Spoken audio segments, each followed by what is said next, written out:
Unmasking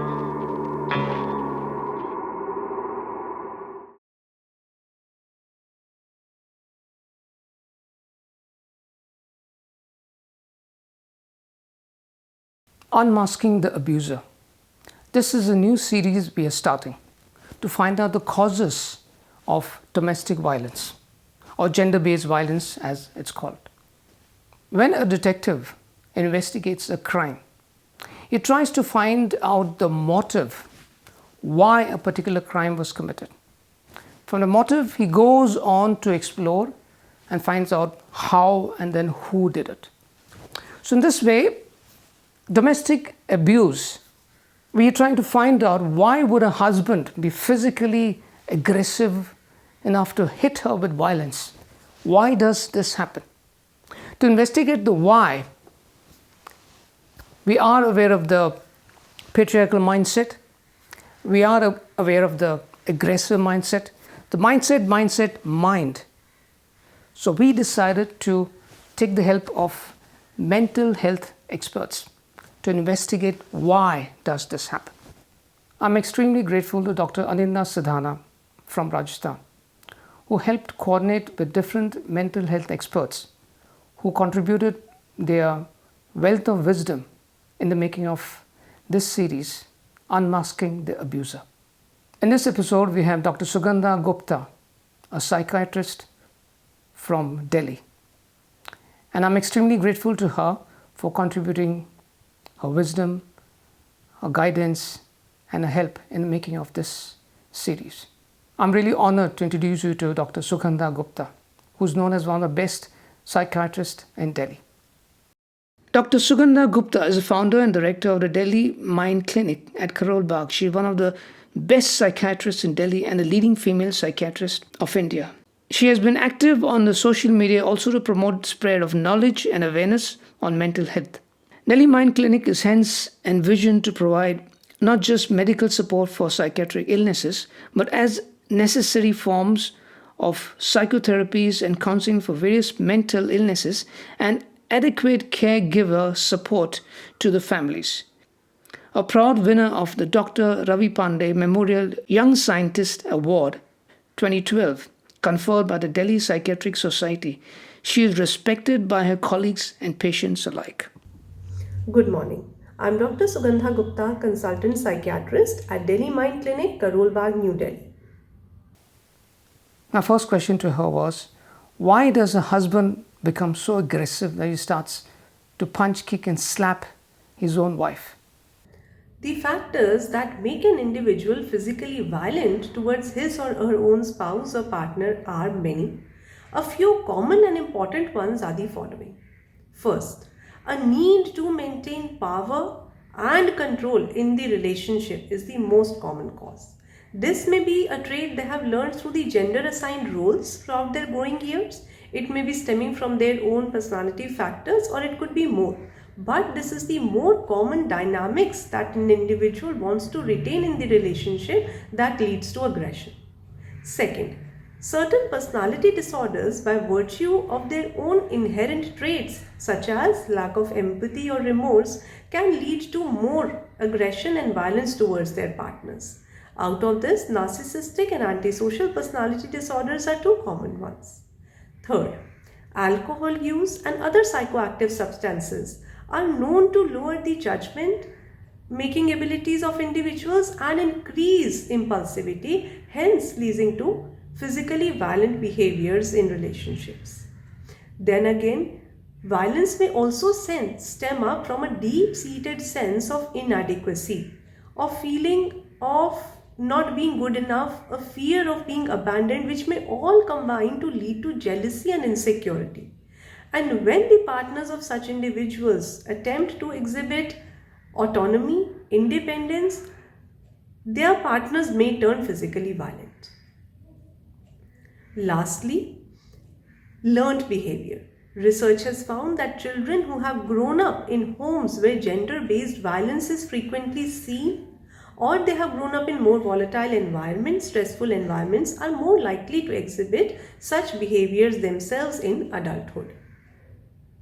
Next question to her asked was, about the children. What happens to the children when they watch their parents fighting? The parents are the foundation, the safety factor in a child's life. And when the parents fight, if the husband hits the wife and they see their father hitting the mother, the child's foundation of safety is totally broken. So what happens to the child? There is one more important question that we need to ask ourselves. Is the victim only the woman? What about the children who see their mother being beaten and abused and kicked and slapped every day? What do these children go through?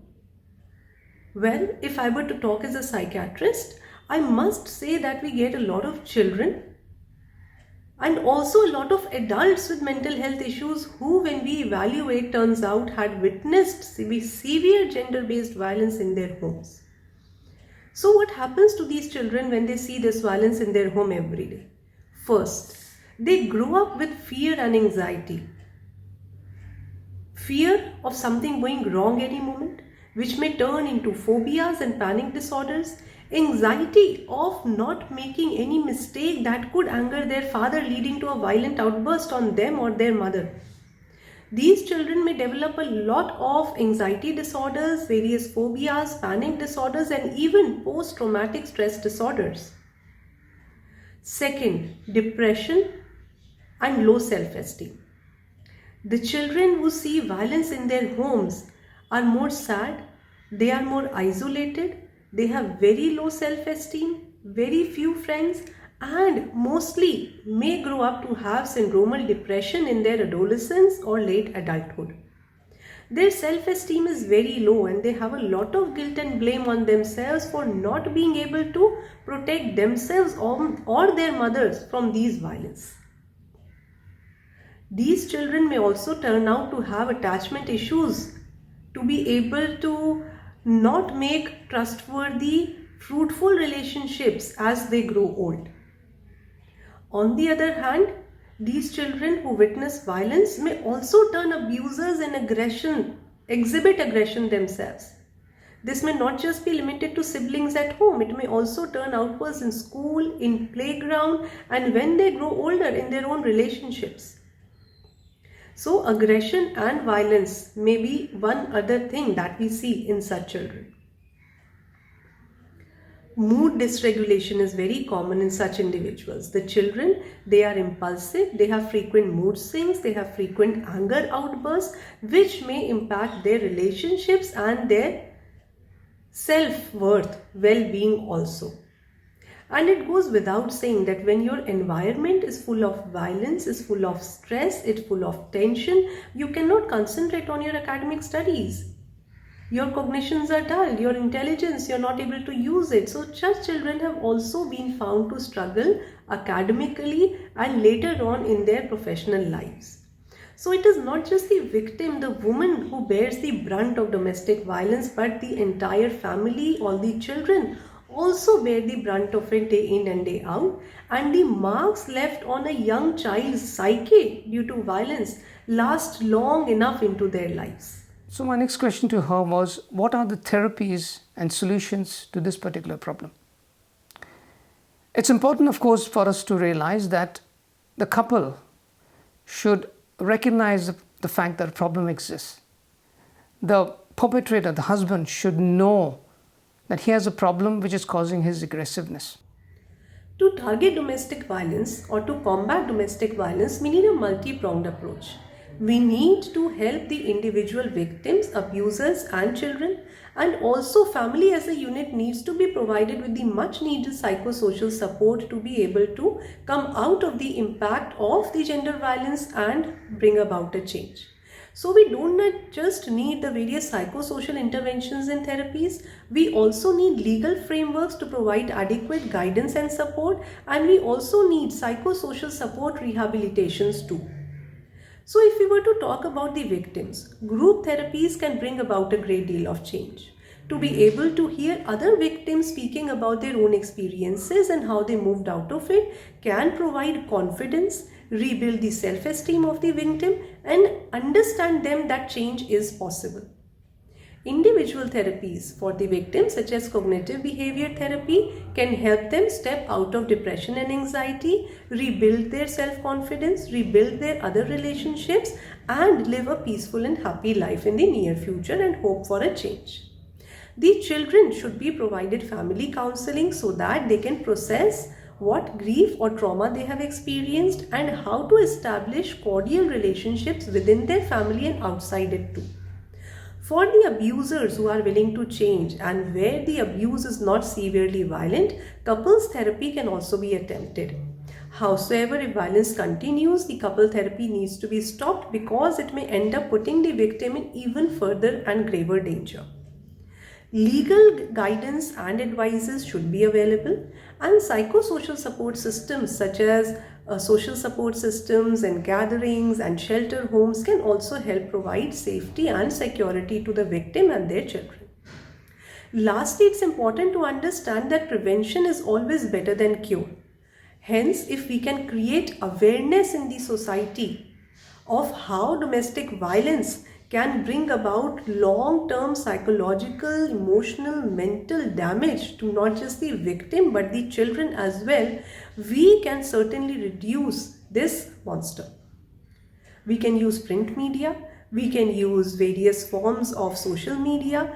The Ghanti Bajao Andolan that was started a few years back, it was shown through research brought about a reduction in the number of domestic violence in small communities where it was practiced effectively.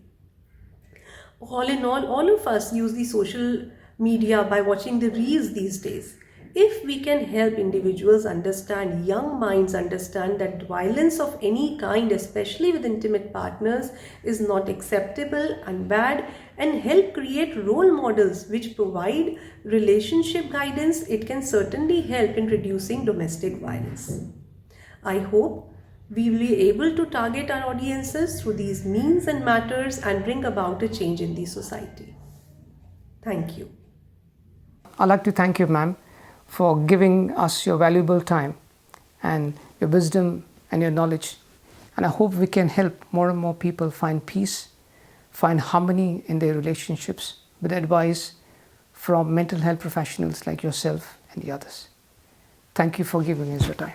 Thank you, ma'am.